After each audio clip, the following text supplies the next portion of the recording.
سيئات أعمالنا من يهده الله فلا مضل له ومن يضلل فلا هادي له أشهد أن لا إله إلا الله وحده لا شريك له وأشهد أن محمدا عبده ورسوله اللهم صل وسلم على سيد المرسلين وعلى آله وصحبه أجمعين أما بعد. Tadi sama-sama kita menjaga kesyukuran kepada Allah Subhanahu Wa Taala. Ada dengan kurnia dan juga limpah keizinannya dapat sama-sama kita berkumpul pada malam ini. Dapat sama-sama kita menunaikan sembahyang maghrib secara berjemaah. Bolehlah kita sambung kuliah kita insya-Allah taala. Tadi nampak macam ramai. Bunyi hujan dekat bawah tak balik dah. Balik juga. Ha? Apa dia?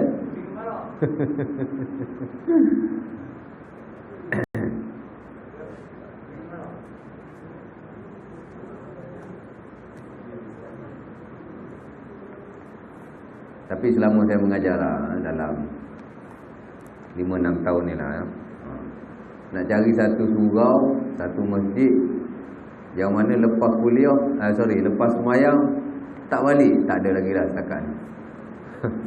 Biasanya separuh ataupun 2/3 akan balik. Itu biasa. Paling kuat pun 1/2 lah, paling kuat.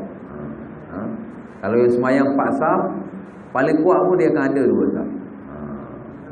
Yang kita tadi semayang kan 3 saf. 3 saf tadi tu. Ni kalau ni saya ingat 1 saf je. Paling tak pun tak cukup 1 saf. 1/3 je saya kata dah. Dia paling kuat 2/3 lah. Paling kuat lah tu. Kalau 1/3 tu biasalah. Tapi kalau luar biasa lagi, tak ada 1/3. Tak ada 1/3 pun. Semayang 3-4 saf, tapi dalam kuliah 5 orang. Adalah 1-2 tempat tu kan. Sampai ustaz pun tak naik, tak semangat.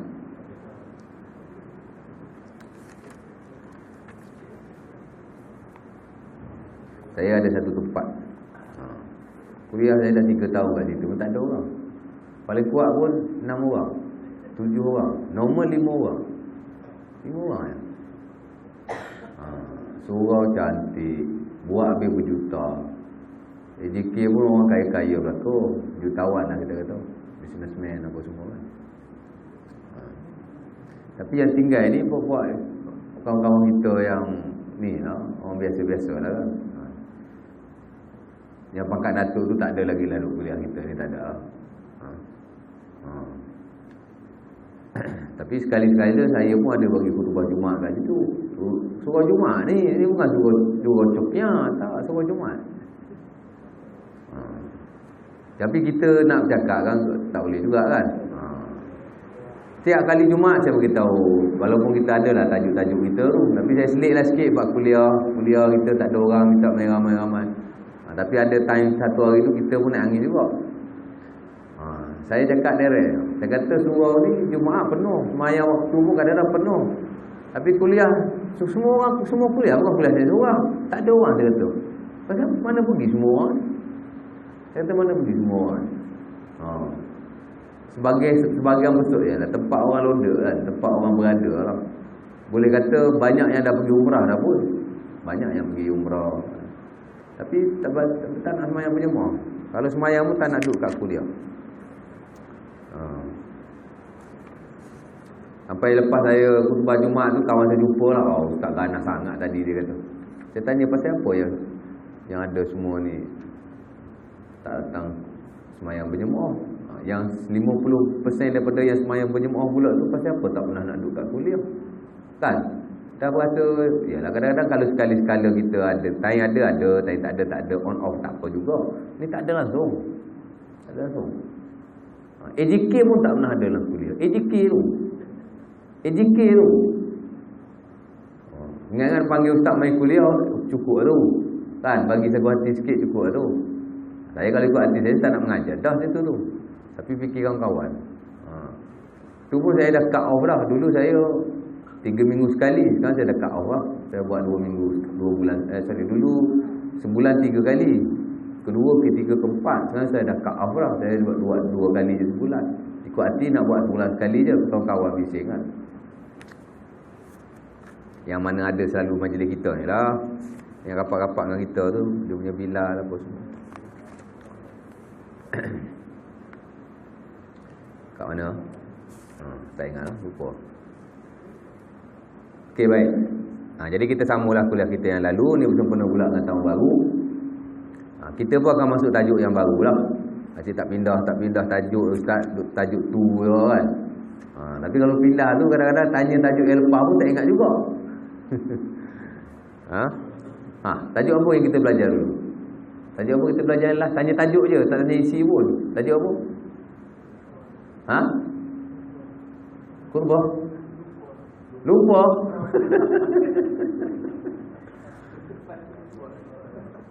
Tanya tajuk pun lupa. Baik.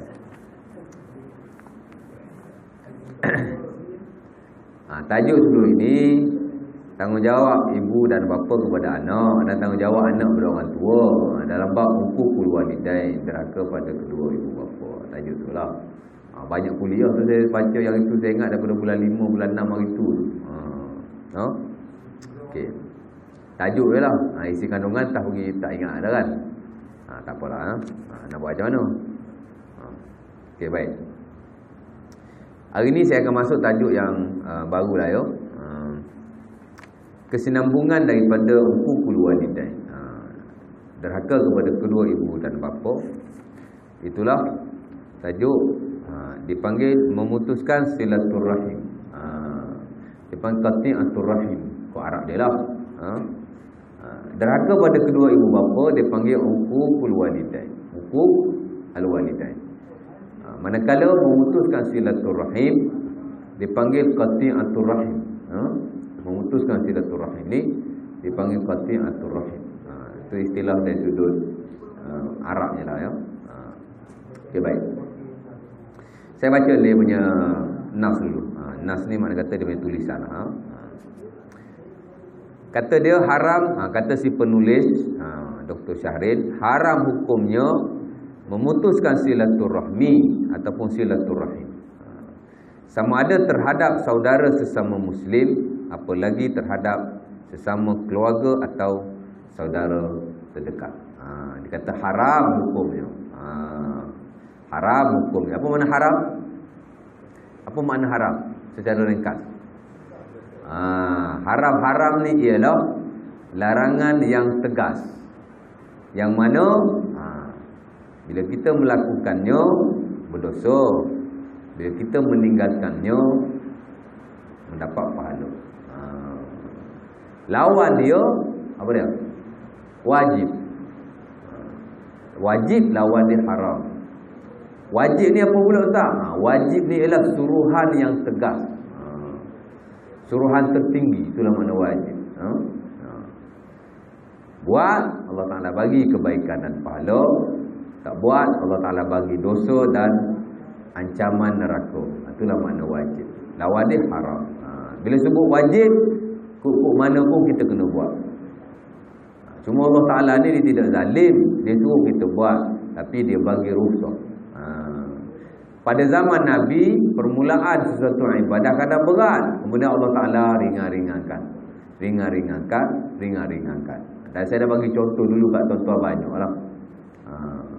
Awal-awal puasa, Nabi dan sahabat berpuasa antara Isyak kepada Maghrib. Berapa lama tu? Tapi diringkaskan, dipendekkan masanya. Sama juga semayang, kerana ikutkan mula-mula semayang yang Allah Ta'ala bagi kat Nabi 50 semayang. Kemudian Allah Ta'ala ringankan sedikit demi sedikit, 5, jadilah 5 waktu semayang. Kalaulah 50 semayang tu betul-betul Nabi buat turun dengan takdir Allah Ta'ala lah, tak tahulah kita ni boleh buat tak boleh buat. Rahmat dah tu. Orang panggil saya pergi ceramah Maulidur Rasul. Saya tak cerita sangat pasal sirah Nabi ni, pasal tuan-tuan ingat belakang dah daripada kecil duduk maulud Nabi kan.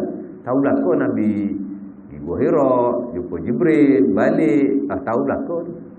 Kita sebut Nabi ni mana rahmat dia tu dari sudut syariat dia. Rahmat yang Allah Ta'ala pada Nabi kita ni satu sudut syariat dia. Allah Ta'ala banyaklah ringankan pada kita. Nampak? Apa hikmah Allah Ta'ala kurangkan 50 kepada 5? Apa hikmah dia yang paling besar? Hikmah dia ialah tapi Allah Ta'ala walaupun dia kurangkan daripada 50 kepada 5, Tapi Allah Ta'ala kata pada Nabi, khamsun bi khamsin. Walaupun engkau buat 5, aku tetap bagi pahala macam 50 juga. Allah Ta'ala kata begitu. Diringankan perbuatannya, tapi pahalanya tetap seumpama yang awal, 50 juga. Nampak? Apa hikmah dia? Kalaulah betul-betul Nabi waktu umur 50 rakaat tu tuan-tuan, nescaya banyaklah dosa kita kerana meninggalkan solat. Tuan-tuan ingat kita boleh buat ke 50? Tak payah orang, tak payah tuan-tuan lah. Saya sendiri pun saya tak mampu. Saya tak boleh buat 50 tuan. Cakap tu terang. Kita juga, masuk saya sendiri boleh jadi akan dosa banyak kerana meninggalkan sembahyang. Hikmah Allah Ta'ala ni ialah ditetapkan pahalanya, dikurangkan perbuatannya. Tapi kalau Allah Ta'ala tak kurangkan, nescaya banyaklah dosa kita. Banyak. Dosa tinggal sembahyang nak kira apa? Kalau 50 waktu, bukan 50 rakaat kan, 50 waktu. Kalau satu waktu kita takdirlah cuma 2 rakaat. Kalau 50 waktu berapa rakaat? 100 rakaat dalam satu hari. Tuan-tuan bagi tengok 24 jam. Tak payah bagi pakai tangan lah, pakai kalkulator. Congak. Bukan congkak. Congkak movie hantu kan? 1 jam tuan-tuan kena semayang 4 rakaat. 4 jam, 1 jam 4 rakaat. 1 jam 4 rakaat. Tu pukul rata lah, pukul rata. 1 jam 4 rakaat, 1 jam 4 rakaat, 1 jam 4 rakaat. Tuan-tuan boleh buat? Saya rasa saya tak boleh buat. Apa bukti kita tak boleh buat?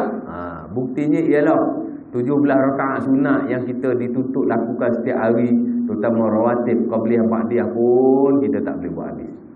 Tak boleh buat. Paling-paling kita semayang pun 4 rakaat, 6 rakaat, 7 rakaat. Tu je.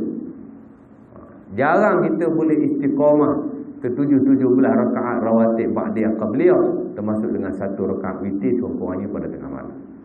Subuh, sebelum subuh 2 rakaat kita semayang.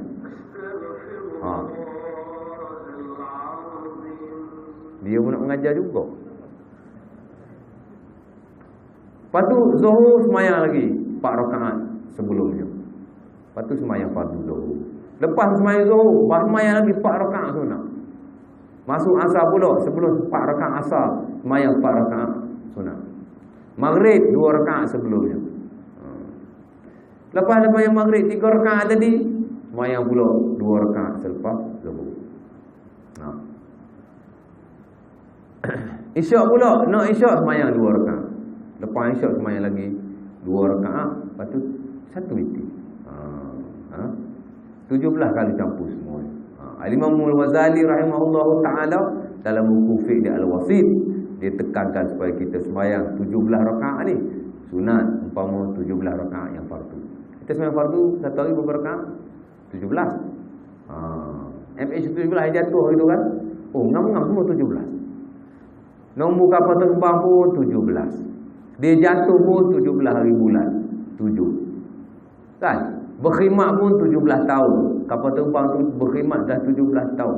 Yang tembak dia tu pun dia panggil apa? Apa nama senjata dia tu? Dia tembak naik kawan daripada bawah ke atas. Apa dia panggil? Nak lupa.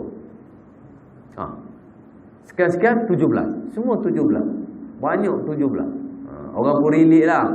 Ni boleh jadilah iktibar Allah Ta'ala nak suruh kita kenal sikit angka 17 ni. Tak, benda ni kadang-kadang dia bukan apa. Kadang-kadang logik. Kan? Ada betulnya juga. 17. Apa yang penting dalam bab 17 ni? Semayang. Tengok.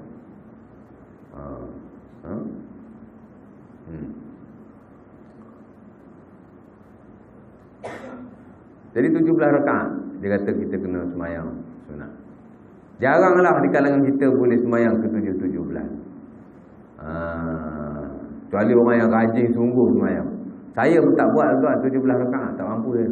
Tak mampu. 17 kalau kita buat betul lah 17 tu, campur dengan 17 fardu. Baru 34 rakaat. Tuan-tuan kena gandakan lagi 2 kali ataupun 3 kali baru cukup 100 waktu, 100 rakaat yang Allah Ta'ala bagi dulu. 17 sunat, 17 wajib pun kita tak boleh buat. Nak gaduh lagi 3 kali gaduh, tak mampu kita.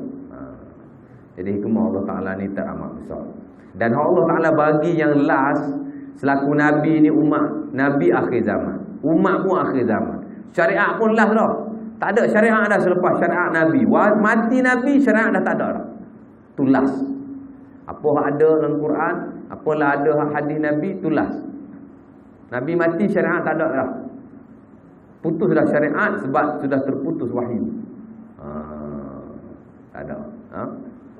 Orang nak tahu nama Tuhan, belik Quran, belik hadis. Hurai. Orang nak tahu segala benda yang berkait dengan agama, belik Quran, belik hadis. Hurai. Bukan kita hurai lah. Ulama lah hurai. Kan? Ada satu benda belik Quran tak ada, belik hadis tak ada, ulama pun tak hurai. Tak payah. Kan? Itu timbul. Baru-baru ni. Nama Allah Ta'ala, dia kata nama Allah Ta'ala. Kita ada grup WhatsApp Ustaz-Ustaz Selangor. Dia tertimbul sekarang ni satu nama baru bagi Allah Ta'ala. Aliha. Dia kata tu nama Allah Ta'ala. Kan? Masuklah kat wall kita. Saya tanyalah patah. Saya tanya daripada mana nama ni, nak tahu. Belok terus kita. Gelap terus dia punya page. Belok tu, dia kalau gelap tu, belok tu, dia belok tu. Kita bukan marah, kita tanya. Daripada mana nama ni? Pasal kita tak pernah dengar. Dia kata ni adalah nama Allah Ta'ala. Afdal berzikir dengannya. Pelik sungguh. Kalau dia tak pelik lah. Pasal dia ada. Walaupun kita tak terima, tapi ada lah dalam market tu, ada lah. Ini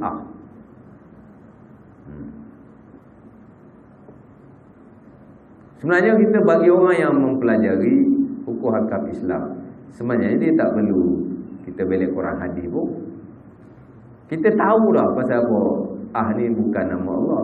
Pertama sebab memang tak ada lah. Kita belajar akidah, belajar hadis, memang tak ada. Yang kedua, tuan-tuan semayang, tuan-tuan kata dalam semayang. Batal ke tak batal semayang tuan? Batal. Kata ulama kita tuan, sembarang perkataan yang tersusun daripada 2 huruf dalam semayang dibaca dengan sengaja, batallah solat. Batal semayang.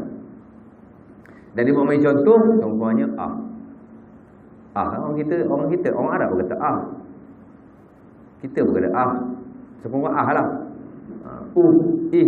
Dua batal perkataan, batal.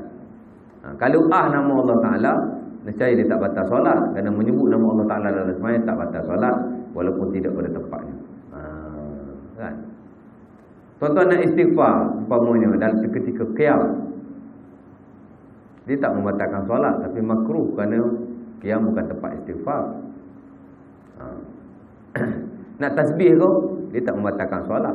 Ada riwayat dalam Abi Dawud, Al-Hasanul Basri, dia bertasbih selepas dia baca Al-Fatihah. Subhanallah, alhamdulillah, wala ilaha illallah, Allahu akbar. Tapi dia tak boleh dilazimi sebab dia bukan sunnah dalam sembahyang. Cuma kalau dibaca tidak membatalkan solat. Ada orang tanya saya di satu masjid. Bila saya datang mengajar masjid tu, saya ajar masjid tu setahun.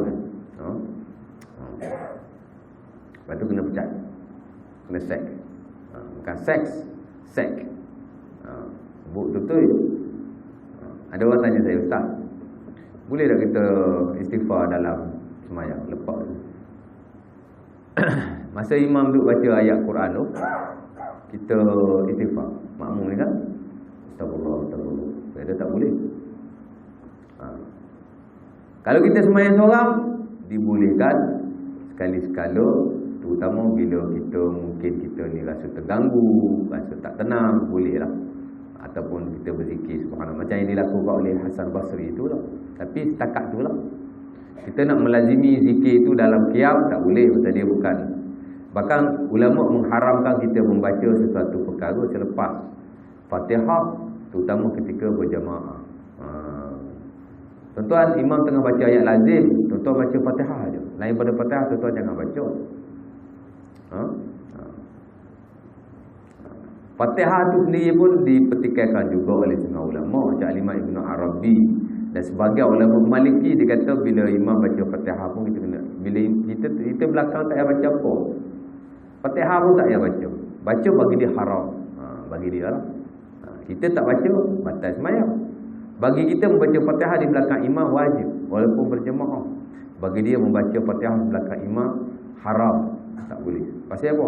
Pasal imam baca kuat untuk kita. Kalau kita pun baca, tak guna imam baca kuat. Itu fatwa setengah daripada ulama Hanafi dan juga Maliki. Nampak? Tak kisahlah. Ini bagi tahu saja. Betul ni? Boleh saya kata. Dia pun tak. Ustaz kata tak boleh. Saya tanya ustaz lain kata boleh. Saya kata boleh, tapi tengok macam mana. Tapi nak dibaca secara lazim, tak boleh lah, sebab dia bukan tempat. Nampak? Contoh dia begitu.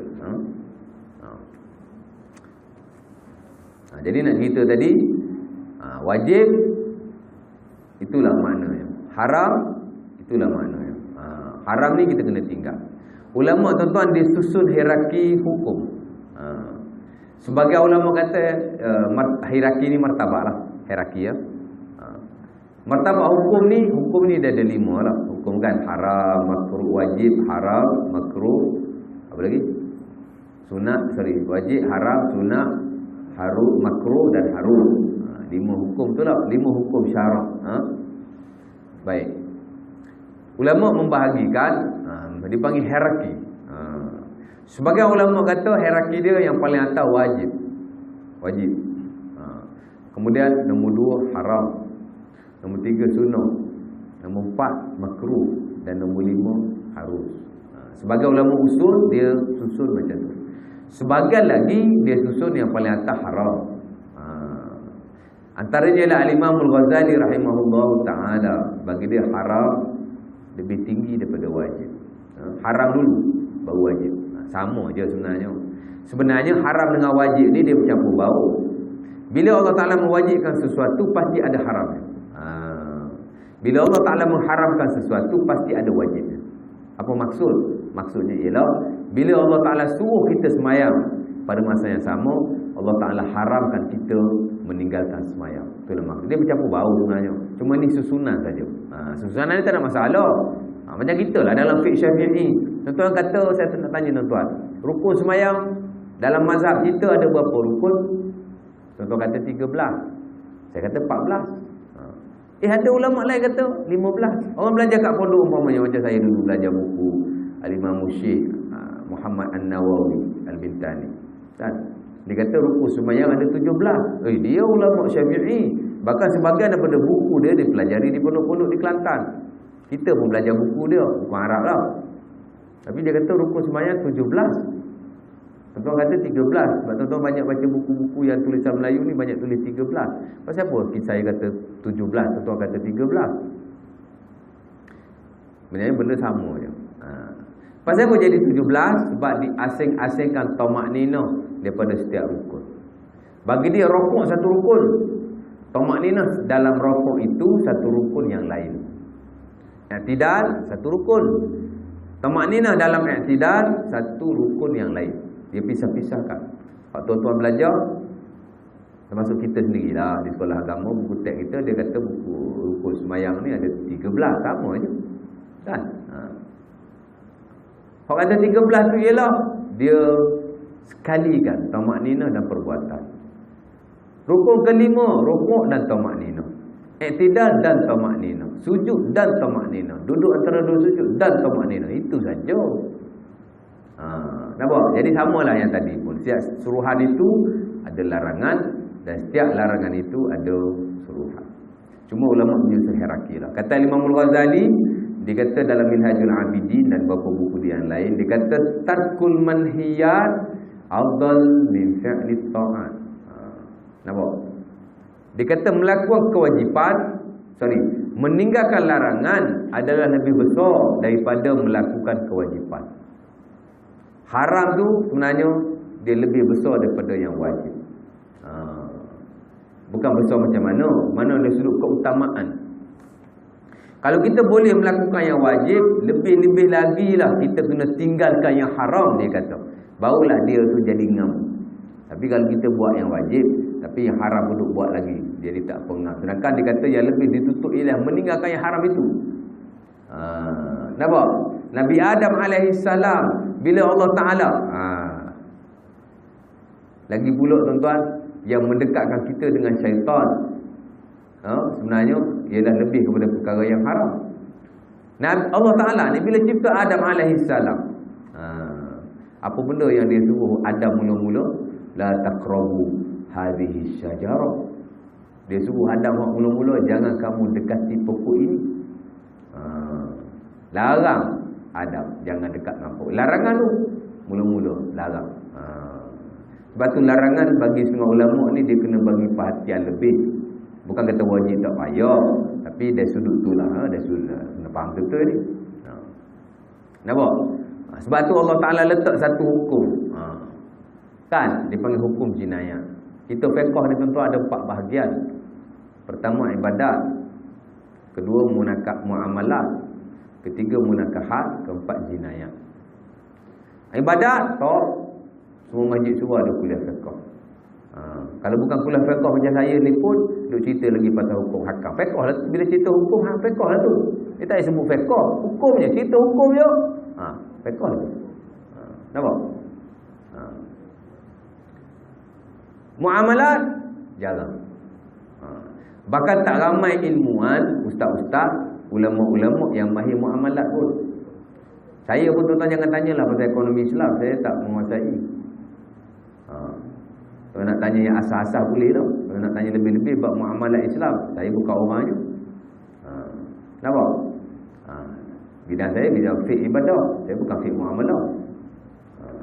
Kan?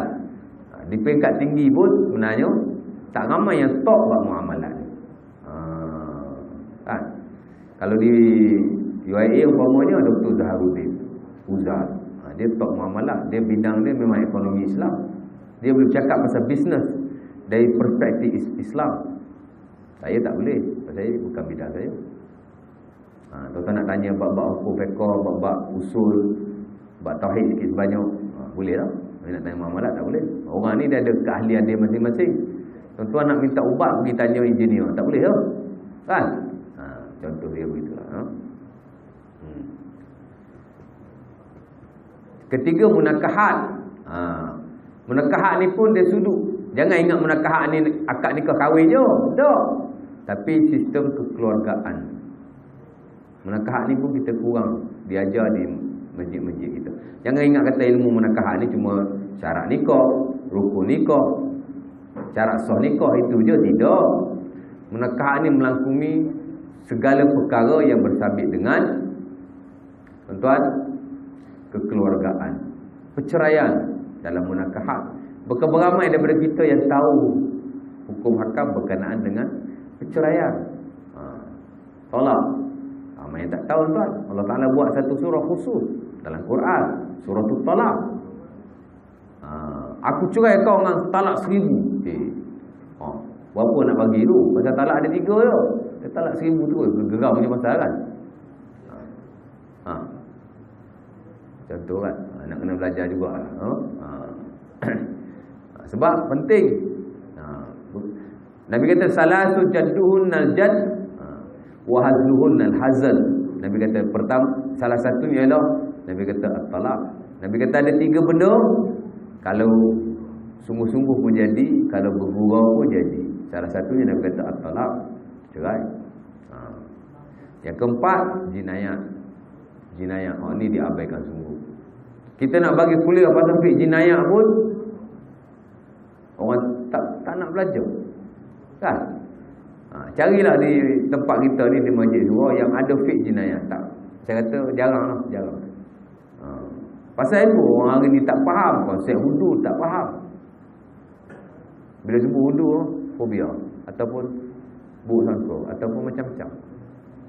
Sebab kita tak didedahkan dengan ilmu jinayat Islam. Nampak? Ilmu yang terpinggir lah. Di sekolah pun kita tak belajar tuan. Tak ada, silibus itu tak masuk. Tu kita tak faham, kan? Padahal kalau kita belajar hukum jenayah Islam ni cantik, amat cantik. Nampak? Saya pernah bagi kuliah di masjid di Sentul, pasal jenayah Islam. Jam setengah saya bagi. Tapi tak masuklah bab hukum hakam. Kita konsep hukum jenayah dalam Islam. Saya ambil satu je, bab zina. Syarat-syarat kesaksian zina tak. Bab tu je sejam setengah saya mengajar. Baru orang faham, cantik sungguh hukum Islam. Rupanya nak menyabitkan sesuatu ni bukan mudah, tuan.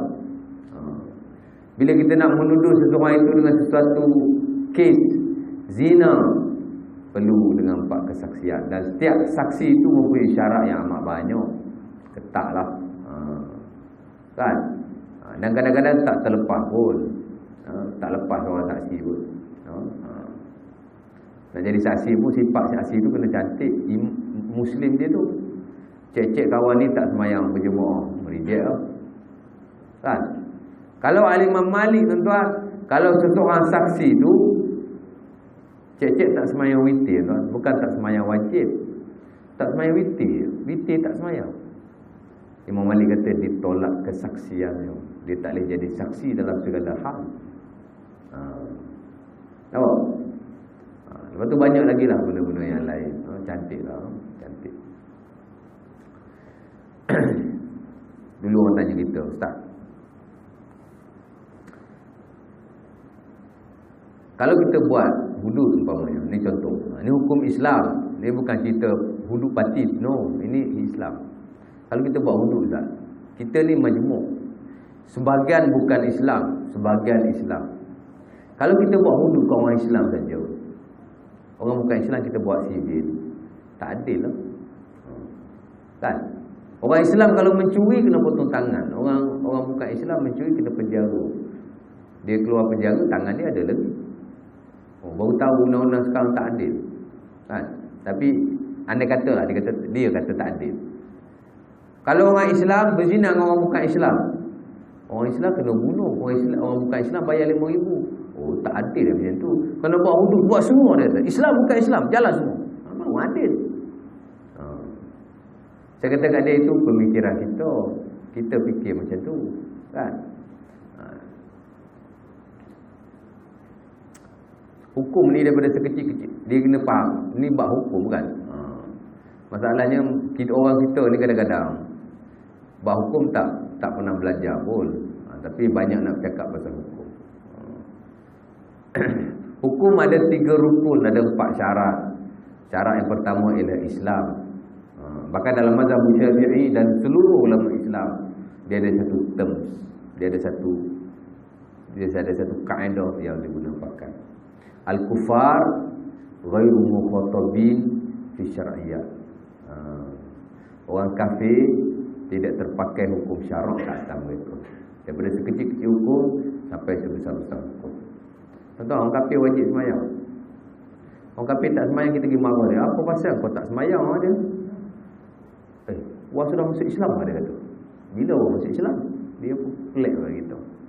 Kan? Orang kafir tak wajib semayang, tak wajib puasa.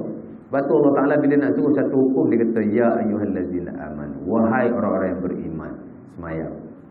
Hukum ni terpakai atau orang bukan Islam. Sama juga dalam hudud. Bila kita laksanakan hukum Allah Ta'ala, tujuan Islam ni bukan nak menghukum. Dia nak menjaga manusia daripada terlibat dengan kefasadan. Bila ada hukum tu orang tak buat lah. Buatlah dulu. Kalau buat kan dia orang bukan Islam kena hukum bunuh. Orang bukan Islam lepas kena bayar denda. Ada ke orang Islam yang nak berzina kalau ada hukum itu? Nampak? Nabi SAW pada zaman dalam kes zina umpamanya, dia kadang-kadang bukan sebenarnya yang nak jaga kita bukan hukum, tuan. Yang nak jaga kita Allah. Bila kita laksanakan hukum Allah Ta'ala ini, Allah Ta'ala jaga kita. Macam yang berlaku pada dia, hukum ni, tuan, kalau kita belajar, bukan dari sudut fizikal hukum tu sendiri, tapi daripada sudut keberkatan dia tu, keberkahan dan nilai dia di sisi Allah Ta'ala tu.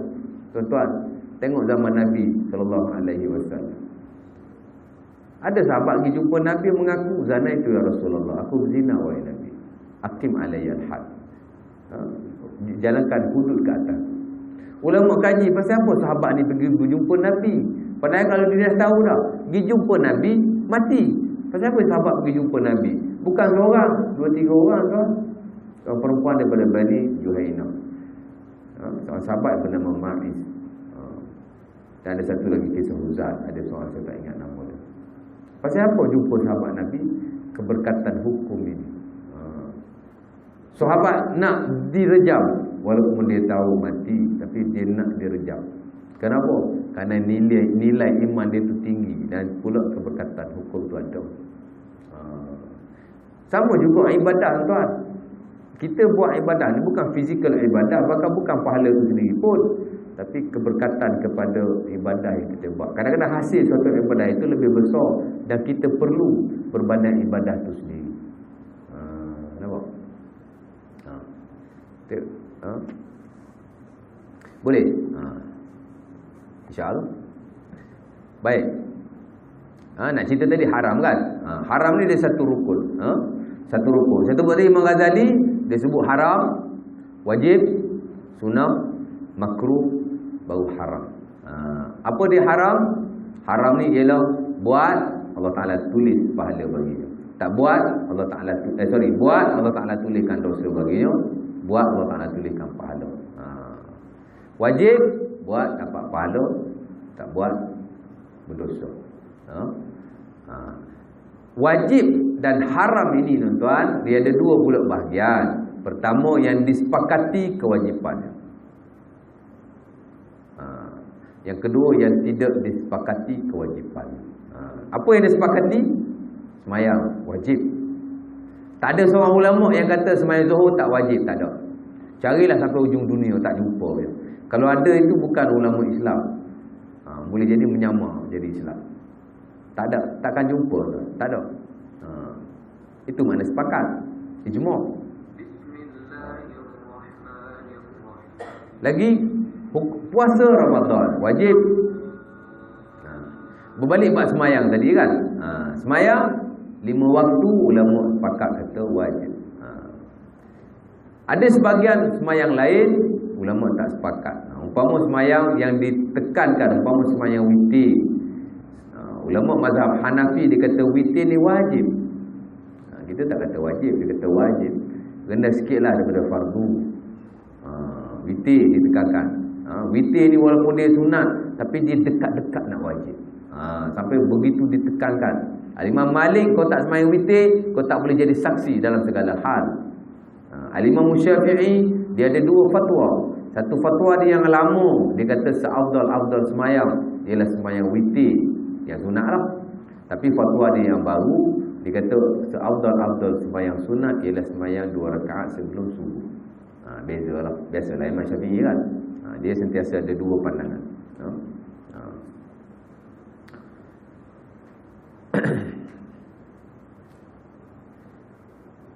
Lagi puasa sama juga. Ramadan ulama sepakat. Ulama sepakat sunat Ramadan. Zakat, haji dan seumpama. Itu yang disepakati lah. Yang tak disepakati lagi banyak. Ini tak sepakat ya. Sebagian ulama kata wajib, sebagian ulama kata tak wajib. Bukan daripada induk hukum, tetapi adalah dipanggil furuk-furuk kepada hukum. Cabang dia lah. Semayang, ulama semua kata sepakat. Tapi berbeza-beza mereka dalam perihal sifat semayang. Wuduk umpamanya, kita mewajibkan niat. Mazhab lain tak wajibkan niat. Kita mewajibkan tertib. Sebagai ulama lain tak mewajibkan tertib. Dia dalam ibadah. Tak sepakat banyak. Kita wajib tertib tuan. Tuan-tuan ambil wuduk, basuh kaki dulu, tak sah. Tapi mazhab Hanafi sah. Basuh kaki dulu tak apa, sah. Tapi tak dapat pahala sunat tertib. Dia tertib dia sunat je. Nampak? Diorang mandi niat wuduk je. Pasal apa? Bila wuduk basuh belaka badan kan. Wuduk tu. Mandi je niat aku mandi, aku sunat ambil wuduk kepada Allah Ta'ala. Aku ambil wuduk kepada Allah Ta'ala. Mandi je. Al-Qasan ni kata mandi. boleh dengan niat wudu. Pasal bila mandi badan semua basah. Kan? Dan dia tak memerlukan tertib. Itu sekurang-kurang wudu dia kata. Mana tu? Terpulanglah. Kan? Dan dia belajar macam tu. Fatwa dia macam tu. Ijtihad dia macam tu. Adalah hujah dia tu. Kan? Apa lagi? Kita mewajibkan sebahagian kecil daripada kepala. Sapu kepala ceh gitu pun okey tau. Tapi mazhab lain ada yang kata tak sah, kepala mesti disapu ke semuanya ataupun sekurang-kurang 3/4. Allah Taala kata wamsahu biruusikum. Sapulah kepala-kepala kamu. Nabi pun berwuduk dengan menyapu kepala. Bila sebut kepala ni semua kepala dia kata. Imam Syafi'i kata tak, wamsahu biruusikum. Ba ada tu, ada ba tu. Ba tu makna separuh ataupun sebahagian. Kepahaman masing-masing. Mak ni kata wajib, bini ni kata wajib. Semayang pun sama. Kan? Kita wajib niat dalam takbir. Wajib niat. Kadang-kadang dia kata wajib belaka, sama-sama kata wajib. Tapi berbeza-beza pula tempatnya. Semua ulama sepakat qunut tu sunat. Qunut ni satu amalan yang masyru', yang disunatkan, yang disyariatkan. Tapi di mana qunut? Ulama berbeza-beza. Kita letak qunut dalam sembahyang subuh. Mazhab Hambali letak qunut dalam sembahyang witir. Sebab tu tuan-tuan kalau pergi sembahyang tarawih, masjid besar-besar yang panggil daripada Yaman, imam daripada Mesir ataupun daripada Saudi.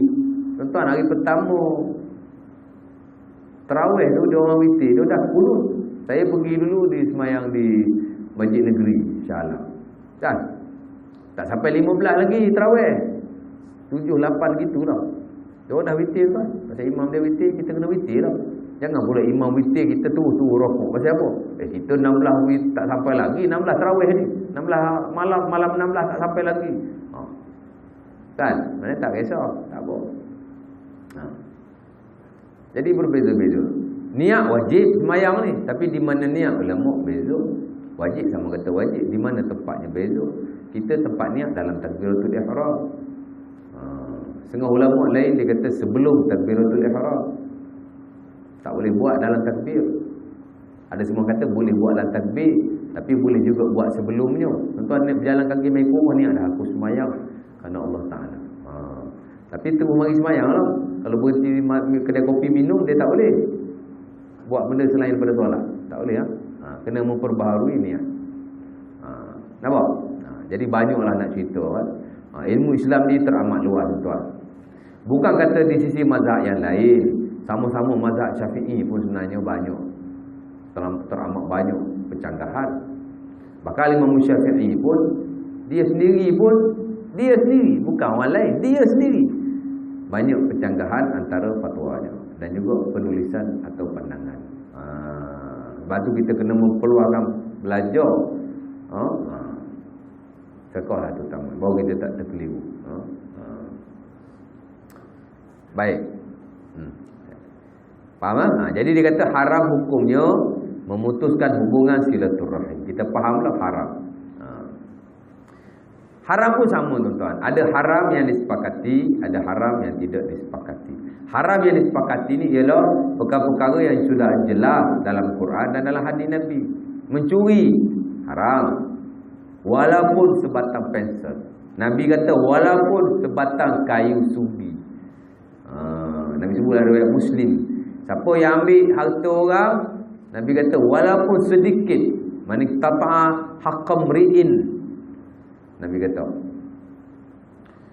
wajabat alaihi nar. Siapa-siapa yang ambil harta orang lain, barang orang lain, hak orang lain, Nabi kata dia akan wajib baginya masuk neraka. Bukan sekadar masuk neraka tau, wajib baginya masuk neraka. Sahabat pun tanya, ya Rasulullah, walau qatiba min arab, kalau aku ambil orang punya kayu sugi RM2.5 je kat kedai, tak banyak mana. Nabi kata walau qatiban min arab, walaupun hanya sebentuk kayu sugi. Sebab tu tuan-tuan, ada seorang yang dia berjihad dan dia mati. tapi dia pernah mencuri sehelai kain daripada orang lain. Dan dia mati dalam peperangan. Ini riwayat Bukhari ataupun Muslim kalau tak silap saya. Orang ingat dia mati syahid, masuk syurga, orang bagus. Orang ni syahid dah masuk, dia baginya syurga. Nabi marah. Nabi kata kain yang dicuri dulu, Nabi kata sedang membakarnya, jadi api neraka bagi. Nampak? Adalah seorang ustaz tu, dia mengajar bab syahid. Dia cakap orang mati syahid, walaupun dia syahid, tapi ada setengah dosa Allah Ta'ala azab juga. Orang pun jadi pelik, orang tanya kita, betul memanglah kan? Nabi kata yughfar lisyahid, ni lencong sikit. Nabi kata kullu zambin illa dain. Hadis Muslim daripada Abi Hurairah, Nabi kata diampunkan seluruh dosa orang syahid melainkan hutangnya. Hutang tak diampun. Apa makna tak diampun? Boleh jadi diazab. Tu kalau hutang tuan. Hutang ni tuan-tuan curi ke? Dosa lain Allah Ta'ala boleh ampun, tapi dosa hutang Allah Ta'ala tak ampun. Mana tak ampun? Boleh masuk neraka. Tak ampun. Hutang ni bukan mencuri. Bukan mencuri. Hutang ni kita ambil dengan jalan halal, tapi tak bayar. Nabi kata tak diampunkan baginya. Nampak? Jadi betul lah, secara umumnya syahid syurga, memang confirm syurga. Tapi kalau ada setengah-setengah dosa, kalau Allah Ta'ala tak ampun, boleh jadi dia juga diazab. Jangan tak payah pelik lah. Contoh dia macam tu. Sama jugalah macam tadi kan. Hukum ni kadang-kadang ada dia yang bersifat umum, ada yang dia bersifat khusus. Umumnya orang syahid syurga, tapi secara khususnya kadang-kadang berbeza-beza juga situasinya. Nampak? Baik. Tadi apa tadi? Haram, wajib, sunat, makruh dan harus. Tahu lah tu ya. Apa makna harus? Apa makna sunat? Dah sebut tadi. Apa makna makruh? Makruh ni ialah meninggalkan apa ni? Mendapat pahala, meninggalkan dapat pahala, melakukan melakukan tidak berdosa. Tu mana makruh. Dan ada sebahagian besar juga dia khilaf daripada dulu lagi. Berbeza. Adakah wajib? Adakah sunat? Adakah makruh? Umpama macam janggut ni kan, sama juga ulama khilaf. Sebagai ulama kata wajib simpan. Termasuk Al-Imam Syafi'i rahimahullahu ta'ala sendiri tuan mewajibkan janggut disimpan. Tapi sebagian lain dia kata, sebagai ulama Syafi'i dia kata sunat saja. Adalah ada punya perbahasan. Jadi banyak. Kemudian harus ni mana tak ditulis dosa dan tak ditulis pahala.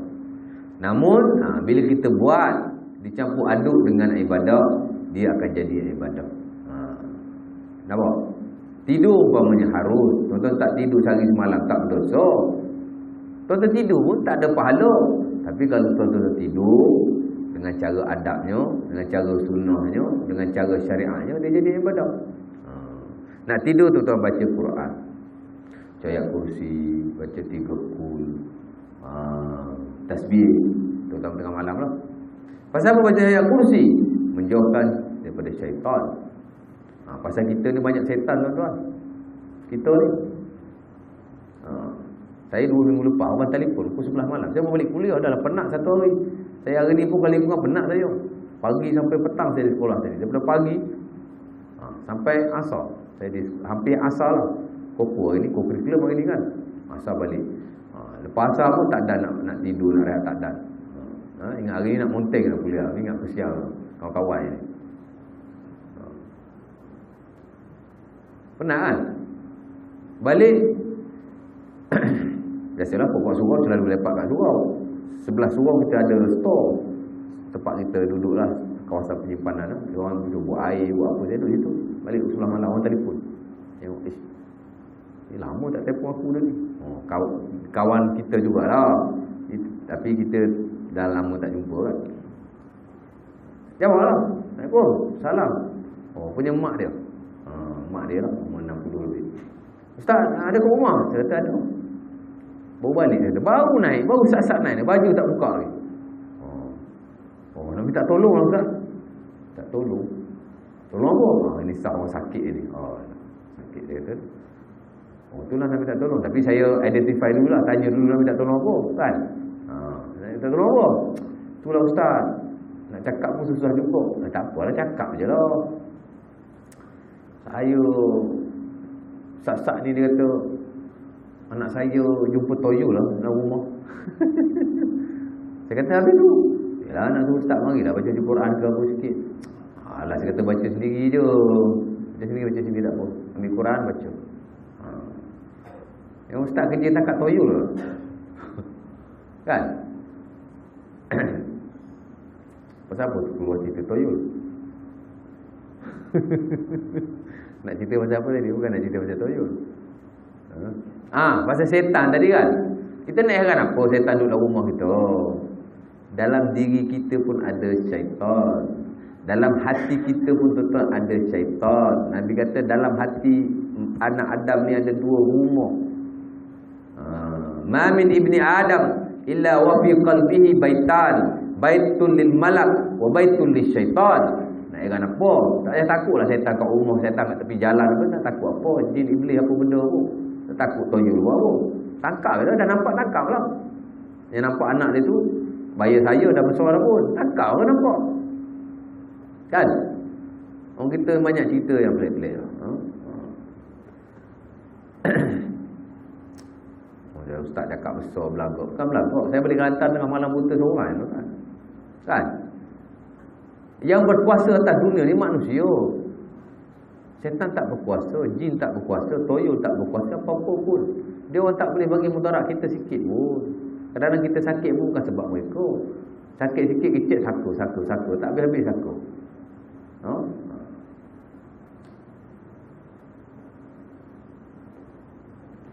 Nabi kata tak ada dalam hati seseorang manusia itu melainkan ada 2 rumah baginya. Satu rumah syaitan, satu rumah malaikat. Dan syaitan ni boleh berlari-lari dalam tubuh kita melalui aliran darah. Siapa-siapa yang berzikir pada Allah Ta'ala, Nabi kata syaitan akan keluar daripada badannya dan hatinya. Tapi bila dia tidak ingat Allah, syaitan akan masuk ke dalam hati. Nak cerita apa dalam rumah ni, dalam hati kita ni ada syaitan. Sebab tu kena banyak berzikir, banyak semayang, banyak baca Quran, banyak buat benda baik, banyak istighfar. Nampak? Al-Imam Ibn Abi Dunya, tuan-tuan, dia cerita satu riwayat yang tak silap saya, dia punya sanad pun sahih insya-Allah taala. Dalam Kitabul Manamat, buku dia, mimpi-mimpi tabi'in dan para sahabat. Mimpi ni tak boleh jadi tapi boleh untuk ambil pengajaran. Dia kata Umar Abdul Aziz mati, kemudian anak dia bermimpi melihatnya. Anak dia pun nama Abdul Aziz, dia nama Umar Abdul Aziz. Pernah dengar kan? Umar Abdul Aziz, khalifah Islam yang keempat, kelima. Abu Bakar, Umar, Osman, Ali, Umar Abdul Aziz. Umar Aziz lepas sikit, yang kelima. Dikira khalifah Islam yang kelima. Sebab tu orang kata khalifah Rashidin ni 4. Ada setengah ulama kata khalifah Rashidin ni 5. Dia masuk Umar Abdul Aziz seorang. Umar Abdul Aziz seorang, anak dia mimpi jumpa dia. Dan anak dia tengok dia dalam syurga, dalam satu taman. Dan dia bagi aku buah apple. Ambil apple, dia bagi. Dia tengah makan buah, dia bagi aku buah. Dan biasalah, bila sahabat tabi'in, bila bermimpi jumpa orang soleh, dia akan tanya. Dia tanya apa? Dia kata, ma sana'a bika rabbuk ya abi, wahai bapakku, apa yang Tuhan kau buat padamu? Dia kata, adkhalani al-jannah, dia masukkan aku dalam syurga, dalam taman. Dia pun tanya, bima, dengan amalan yang mana? Dia kata, is'al istighfar, aku memperbanyak istighfar. Sama lah tadi kan, kena banyak istighfar kita ni lah. Bahkan dulu pun saya pernah sebut kepada tuan-tuan, Nabi SAW bila dia hujung usianya, dia banyak beristighfar, terutama selepas tasbih. Tak kala turun ayat iza jaa nasrullahi wal fath. Al-Imam Suyuti rahimahullah taala dan tafsir Al-Jalalain. Dia kata bila turun surah yang terakhir, sebab di sisi setengah ulama tuan, surah yang paling akhir ialah surah An-Nasr. Iza jaa nasrullahi wal fath. Itu antara surah yang dikatakan surah terakhir. Allah Taala kata apa last sekali? Fasabbih bihamdi rabbika wastaghfir. Bertasbihlah kepada Tuhanmu dan beristighfarlah. Sejak pada itu Nabi SAW banyak istighfar. Nabi kata apa?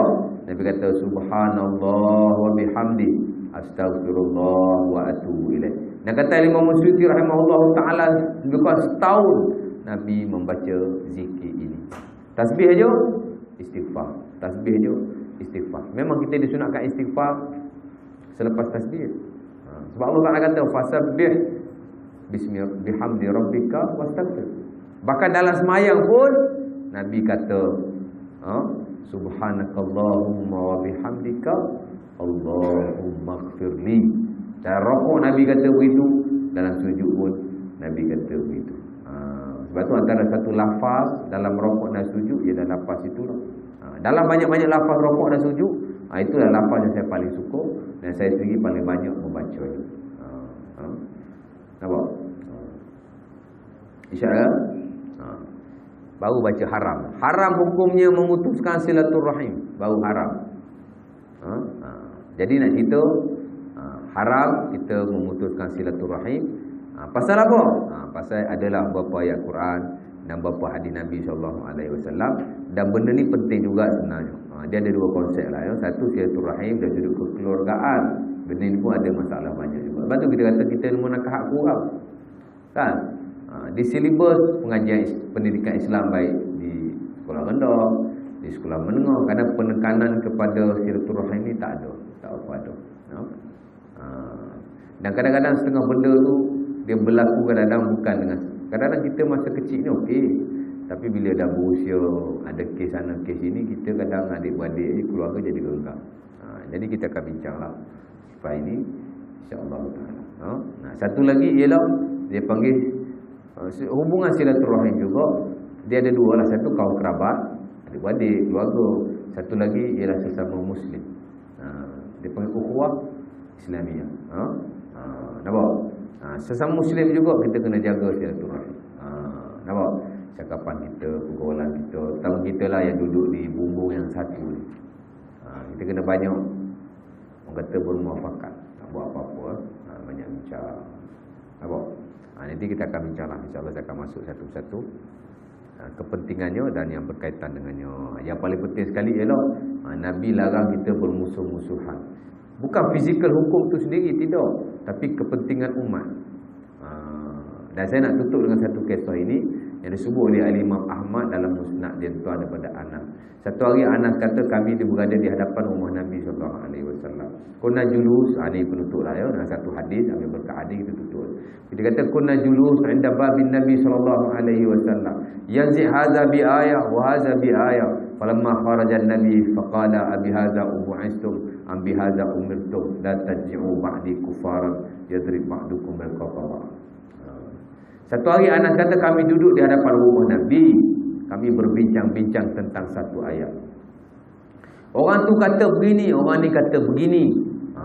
Bergaduh lah pasal bincang ayat ni. Hak ni kata lagu ni, hak ni kata lagu ni. Nak faham ayat tu kan? Tiba-tiba jadi kecoh. Tiba-tiba Nabi keluar. Nabi kata abi hadza mu'istu. Adakah kamu dibangkitkan untuk benda ini?